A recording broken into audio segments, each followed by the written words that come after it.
Assalamualaikum warahmatullahi wabarakatuh. Apa kabar anak-anak sekalian? Alhamdulillah kita bertemu lagi di pembelajaran online. Sekarang kita akan melanjutkan materi tema kedua, yaitu bermain di lingkunganku. Nah, sekarang kita mau belajar tentang PPKN-nya nih, bagian PPKN. Sebelumnya Ustazah mau memperkenalkan dulu, di tema 2 itu ada subtema apa aja sih? Yang pertama, ada subtema bermain di lingkungan rumah. Sebentar. Nih, bermain di lingkungan rumah. Yang kedua, ada bermain di rumah teman. Yang ketiga, ada bermain di lingkungan sekolah. Lanjut, yang keempat, bermain di tempat wisata. Jadi, di subtema 2 ada di tema 2 ada 4 subtema, di mana setiap subtema ini pasti ada aturannya. Bermain di rumah pasti ada aturannya. Bermain di rumah teman pasti juga ada aturannya nih. Apalagi di sekolah kan pasti ada aturannya, dan juga di tempat wisata pasti ada aturan. Nah, sekarang apa sih aturan itu?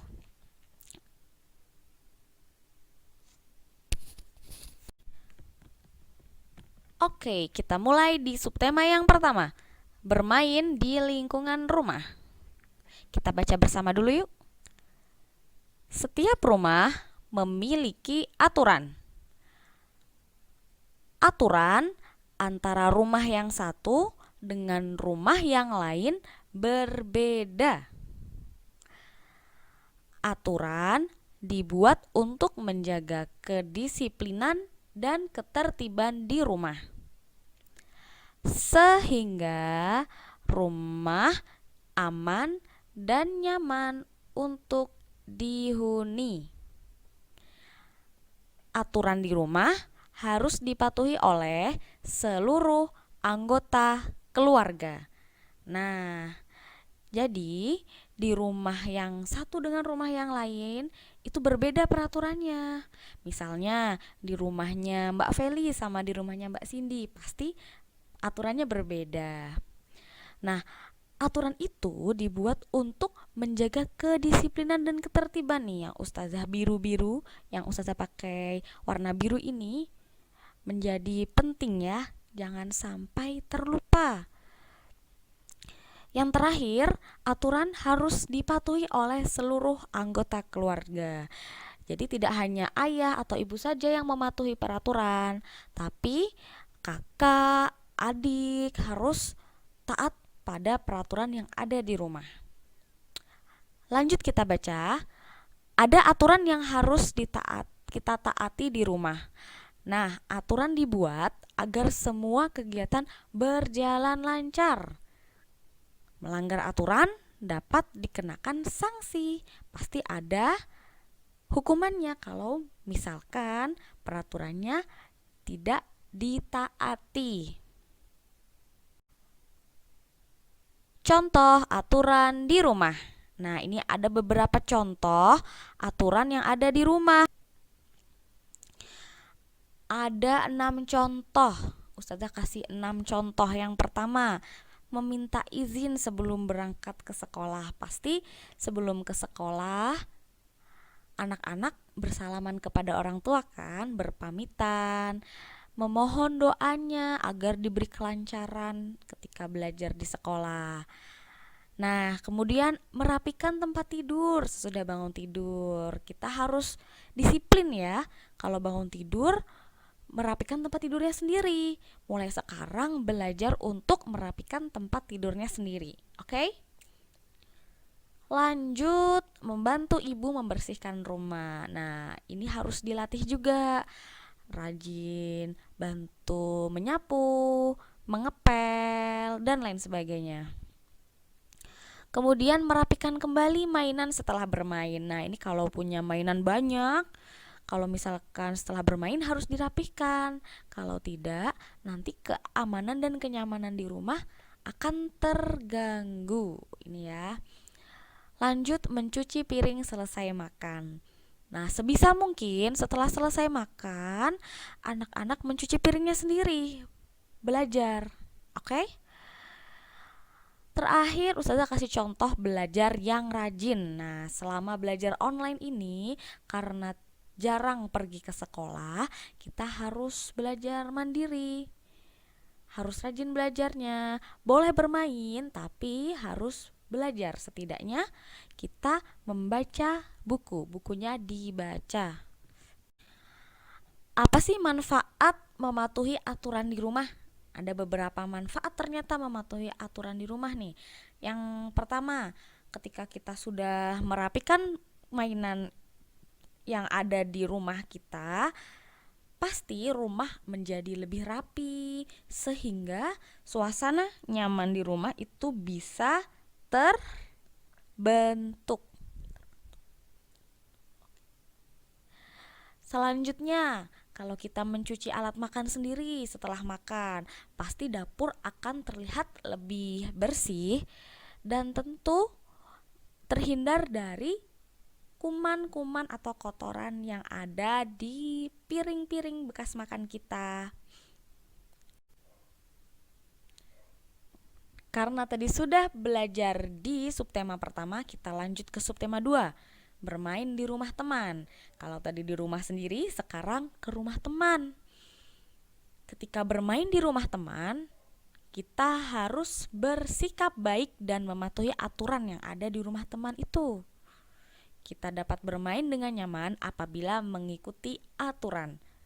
Nah, ini ada beberapa contoh ketika bermain di rumah teman. Aturannya seperti apa?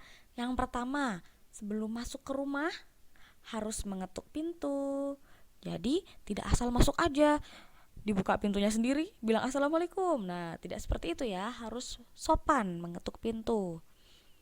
Lanjut, ketika sudah dibukakan pintu, lalu kita bermain dan bermainnya harus sopan, tidak berebut mainan dengan temannya. Nah, ketika kita diberi makan, misalkan makanannya ada bungkusnya. Nah, bungkusnya itu nanti setelah selesai makan harus dibuang di tempat sampah. Jadi tidak ditaruh di lantai atau dibuang sembarangan. Lanjut. Nah, biasanya kalau bermain di tempat teman kan suka dikasih makan dan minum nih. Dikasih makan nasi, ada lauknya ya kan? Kita menunggu untuk dipersilahkan dulu. Nih, makan dan minum jika sudah dipersilahkan. Jadi menjaga kesopanannya.